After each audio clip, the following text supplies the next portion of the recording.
ভোটের মুখে ফের টাকার পাহাড় উদ্ধারে চাঞ্চল্য ছড়ায় শালিমার স্টেশনে।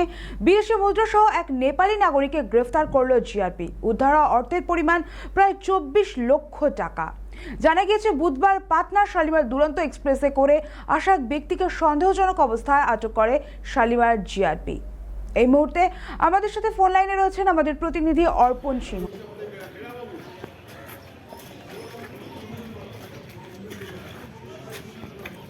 দেয়ার একেবারে দিন পেরিয়ে গেছে এবং দ্বিতীয় দফা প্রায়, এবং সেক্ষেত্রে দাঁড়িয়ে রাজ্যের বিভিন্ন জায়গায় বিশৃঙ্খলার পরিস্থিতি তৈরি হচ্ছে এবং নির্বাচন কমিশন তা মোকাবিলা করতে ভীষণ তৎপর। এবং ঠিক সেই আবহে এই বিপুল পরিমাণ টাকা, একেবারে 24 লক্ষ টাকা উদ্ধার। কি বলবে, কিভাবে এত টাকা চলে আসলো এই জায়গায় এবং কিভাবে জিআরপি খবর পেল, যদি বিস্তারিত জানাও। দেখো, প্রথমত তোমায় বলি যে এখন ভোটের মরশুম চলছে এবং সেই মতোই এই ভোটের আগেই উদ্ধার করলো শালিমার জিআরপি প্রায় 24 লক্ষ টাকা।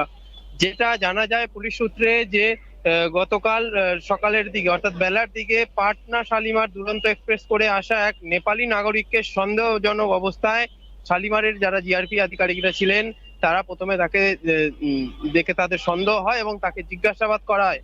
এবং জিজ্ঞাসাবাদ করার পরে তার কথাতে অসঙ্গতি পাওয়ার পরেই জানা যায় যে সে ওই টাকা নিয়ে, অর্থাৎ যে বিদেশি মুদ্রা, অর্থাৎ বলা যেতেই পারে নেপালের টাকা, এমনকি কিছু ইউরো এবং কিছু ডলার, সেই টাকা নিয়ে সে কলকাতার উদ্দেশ্যে এসেছিলেন বেশ কিছু জিনিসপত্র কেনার জন্য।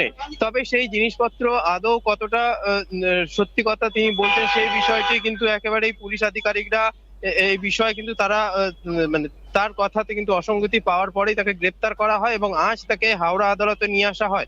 এবং হাওড়া আদালতে আনার পরে পুলিশের সূত্রে যে খবর উঠে আসে যে আজ তাকে রিমান্ডেও নেওয়া হয়ে যেতে পারে বলেই কিন্তু পুলিশ সূত্রের খবর। ধন্যবাদ অর্পণ আমাদের সঙ্গে থাকার জন্য।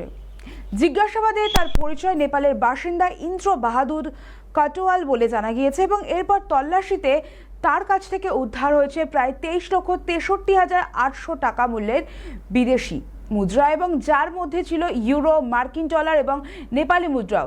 যদিও অভিযুক্ত দাবি করেন ইলেকট্রনিক সামগ্রী কেনার উদ্দেশ্যে তিনি এই অর্থ নিয়ে এসেছিলেন, তবে এত বিপুল পরিমাণ নগদের কোনো বৈধ নথি বা প্রমাণ তিনি দেখাতে পারেননি। সেই কারণেই তাকে গ্রেফতার করে জিআরপি। শালিমার জিআরপি সূত্রে খবর, ধৃতকে বৃহস্পতিবার হাওড়া জেলা আদালতে তোলা হবে।